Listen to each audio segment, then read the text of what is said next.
होगी तो सबसे बाहर की ओर क्या होगी, आपको सेल वॉल देखने को मिलेगी, सेल वॉल। यदि एनिमल सेल है खाली तो केवल एक लेयर मिलेगी जिसका नाम है प्लाज्मा मेम्ब्रेन। प्लाज्मा मेम्ब्रेन को सेल मेम्ब्रेन भी बोलते हैं। तो अंदर की ओर क्या मिलेगी, प्लाज्मा मेम्ब्रेन मिलेगी, प्लाज्मा मेम्ब्रेन। इसके अतिरिक्त कोशिका के सेंटर में मिलेगा क्या, आपको न्यूक्लियस मिलेगा। क्या मिलेगा, न्यूक्लियस मिलेगा, जिसको आप केंद्रक भी बोलते हैं। और ये केंद्रक डबल संरचना होती है, डबल लेयर से बंद संरचना है केंद्रक। और इसी केंद्रक के अंदर आपको न्यूक्लियोलस मिलेगा, जिसको आप केंद्रिका बोलते हैं। क्या बोलेंगे, केंद्रिका बोलेंगे। इसी में क्रोमेटिन नेट होंगे, डीएनए होगा, आरएनए कुछ मात्रा में पाया जाएगा। तो ऐसे बहुत सारी संरचनाएं होंगी। और इस केंद्रक के अंदर एक तरल पदार्थ भरा रहेगा, जिसको आप लोग क्या बोलते हैं, तो न्यूक्लियोप्लाज्म बोला जाता है, न्यूक्लियोप्लाज्म। अब यही तरल पदार्थ यदि कोशिका के अंदर पाया जाएगा तो इसको क्या बोलेंगे, तो इसको बोलेंगे साइटोप्लाज्म, साइटोप्लाज्म बोलेंगे।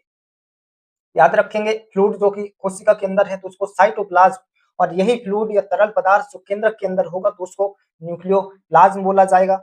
और भी कई संरचनाएं होती हैं, जैसे आपको माइटोकॉन्ड्रिया मिलेगा कोशिका के अंदर, ना कि केंद्रक के अंदर। राइबोसोम भी मिलेंगे, ये राइबोसोम कहाँ मिलेंगे, तो कोशिका के अंदर मिलेंगे।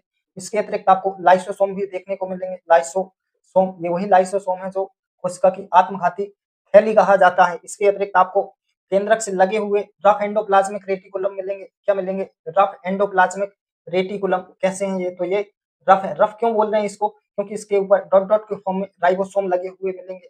जबकि कोशिका से, जबकि केंद्रक से बाहर कोशिका झिल्ली की तरफ हमें स्मूथ एंडोप्लाज्मिक रेटिकुलम देखने को मिलते हैं। क्या, स्मूथ एंडोप्लाज्मिक रेटिकुलम।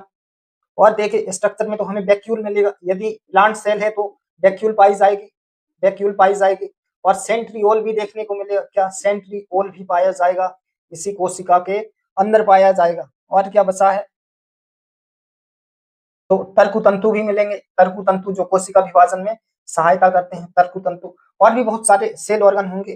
तो मैंने एक मोटा मोटा आपके दिमाग में फ्रेमिंग बताया है कि कोशिका के अंदर किस फॉर्म में क्या सेल ऑर्गन होंगे। तो आप इतना याद रखिए, यदि प्लांट सेल है तो सबसे बाहर की तरफ सेल वॉल होगी। यदि एनिमल सेल है तो सेल वॉल एब्सेंट रहेगी, खाली क्या रहेगा, तो प्लाज्मा मेम्ब्रेन या सेल मेम्ब्रेन होगी। और इस कोशिका के अंदर एक तरल पदार्थ भरा रहेगा, जिसको साइटोप्लाज्म बोलेंगे। और इसी कोशिका के केंद्र में क्या रहेगा, केंद्रक रहेगा, जिसको इंग्लिश मीडियम वाले न्यूक्लियस बोलते हैं। अब यही साइटोप्लाज्म यदि केंद्रक में होगा तो इसको न्यूक्लियोप्लाज्म बोलेंगे। और केंद्रक में क्या रहेगा, केंद्रिका भी पाई जाएगी, डीएनए, आरएनए कुछ मात्रा में, और क्या क्रोमोसोम इसी में पाए जाएंगे। और बात करें कोशिका में तो माइटोकॉन्ड्रिया, गोल्गी